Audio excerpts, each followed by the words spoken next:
We're definitely going to get these anti-American tongue chewers today. But first... I was on Reddit the other day like a loser. And I read that the American military doesn't accept trans people into their ranks. Just like you, I was upset. Let them die. If they want to.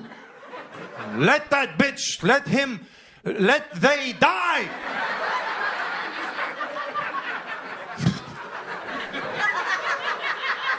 But then I thought about it, and it kind of makes sense why, as a military force, you don't want trans people on your ranks, because, let's be honest, they have a history of switching sides.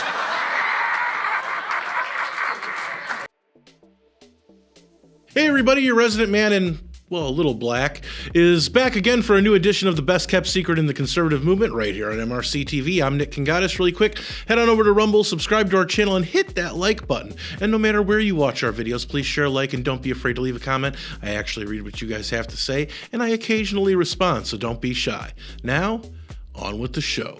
You know, I figured after that NHL tournament where Canadians booed the national anthem, I wouldn't have to address this again.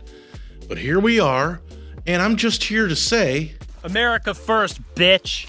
So, Canadians in Toronto booed the US anthem again at the beginning of a pro wrestling event, and protesters in New York and Chicago marched down the streets carrying Ukrainian flags.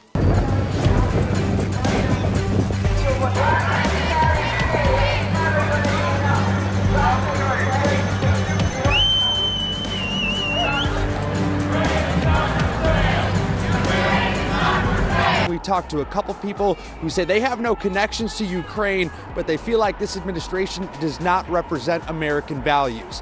Well, I'm really tired of this BS. Even the establishment propaganda media were all butthurt after Trump and Vance spanked the highly disrespectful Ukrainian dictator Volodymyr Zelensky at the White House last Friday. This moment is yet another reminder Trump is scolding the leader of a country that was invaded. Trump has never publicly scolded Vladimir Putin, the invader. He actually said in the meeting that, he can't criticize Vladimir Putin and then try to cut a deal. But he had no problem criticizing President Zelensky. This is just a week after Trump called Zelensky a dictator. Again, a false claim that mirrors Russian propaganda. Zelensky's main aim, as he said himself, but I want to ask what the US is prepared to do going forward. And perhaps I need to ask, whose side is the Trump administration on, Ukraine's or Putin's? But to keep hearing the President of the United States tell the Ukrainian president and the people of Ukraine who fought this much mightier army off for 3 years that they have no cards to play, that they either take a deal and make a deal or the United States is out, this is music to President Putin's eyes. Music. So let me get this straight. Because Trump and Vance don't want these never-ending wars and don't want the American taxpayers to have to pay for them, both Trump and Vance are Nazis and fascists and Putin puppets, right? First of all, this dude Zelensky did his best Fetterman impression, and Trump passive-aggressively called it out immediately. Ready close? Ready shut? He's all dressed up today. Now, I'm all for being comfortable in your clothes, but if I were invited to the White House to meet the president, I'd most definitely not be wearing my pajamas.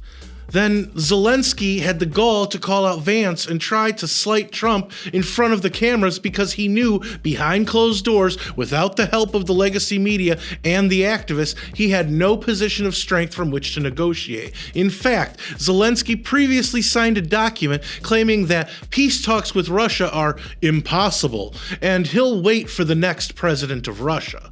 This gets us to my overarching primary point.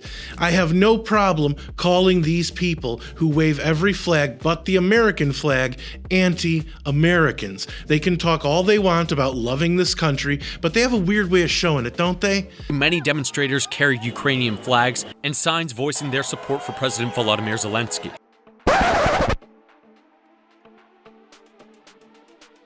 I don't know about all of you, but the comments and reply sections on different social media platforms are filled with supposed Americans crapping all over this country and saying we deserve every bit of hate from foreign nations, all because we finally have a leader that'll stand up to those foreign leaders that take our money provided by the American taxpayers while simultaneously cursing our country and taking proverbial pot shots at our leaders and the tax-paying people who support their strength and, ironically, support the sovereignty and alleged democracy of said foreign nations. Well, how about we turn off the faucet pouring money into these ungrateful nations? We may be in the process of doing so, and I think that's why there's so many who spew hate towards us, because they can't just take our money without a perfectly good reason anymore. Get your hand out of my pocket! And furthermore, and I don't care who likes this or not, the United States of America is the most generous on the planet, and it's not even close. And the American people, when not forced by government, are the most charitable people on earth. And again, it's not even close. So before nations like Canada boo our anthem, maybe they should take a minute to reflect on all that the US has afforded them. And for countries like Ukraine, maybe if half the money people gave them didn't go missing, Zelensky constantly wouldn't have to have his hand out. There's no reason to downplay our love for this country and our flag. If we look to the answer as to why for so many years we achieved so much, prospered as no other people on earth, it was because here in this land we unleashed the energy and individual genius of man to a greater extent than has ever been done before. Freedom and the dignity of the individual have been more available and assured here than in any other place on earth. Those who say that we're in a time when there are no heroes, they just don't know where to look. It's way past time to be done with the placation of inferior nations because our politicians feel the need to spread democracy while not using a penny of their own money to do so. It's way past time to be done with the placation of inferior nations because we're trying to have some popularity contest where we want other nations to love us. A decent enough portion of our own people hate this country. Maybe it's time to stop placating them as well. They have no idea what this country means to those who actually understand what it took to make it what it is today. The blood that had to be shed at places like Lexington and Concord, Ticonderoga and Bunker Hill, Hanging Rock and Fort Mott. The sacrifices that ordinary men had to make in order to make this a more perfect nation than had ever been known in human history.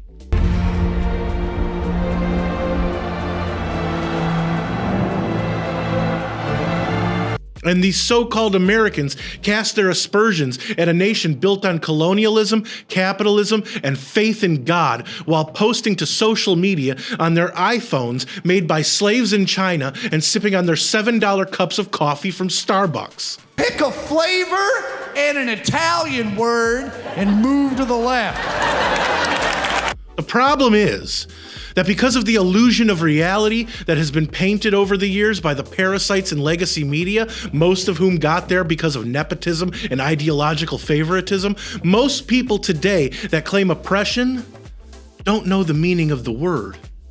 They've never felt true oppression. And why?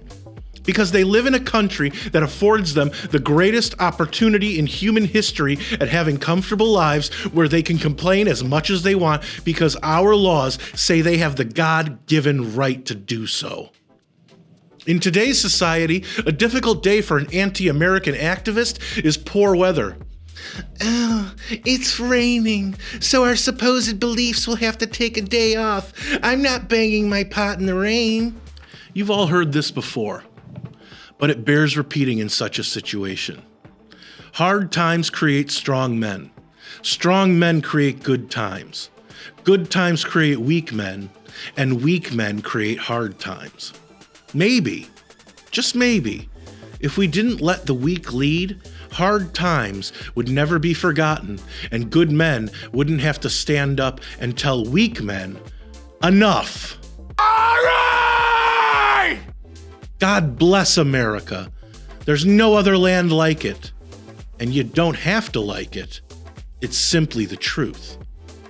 So, Will the hate that I get from people like those I described in this video be justified, or were these things that needed to be said? Let me know in the comments, where I do read most and reply to some, and don't forget to subscribe to our channel on Rumble and hit that like button. If you like this video, don't forget to share, comment, and give it a thumbs up. Those are the best ways to help these videos reach more people, and it's the best way to let us know you want us to keep these videos coming. Subscribe to our channel and hit that notification bell so that YouTube might actually let you know when MRC-TV comes out with a new video, if they haven't censored it or taken it down yet. Like us on Facebook, check out more of our work at MRCTV.org, and if you want to support our content and the conservative movement, head on over to MRC.org/donate to help us out, since we're a nonprofit and couldn't do what we do without all of you. For MRC-TV, I'm Nick Kangadis.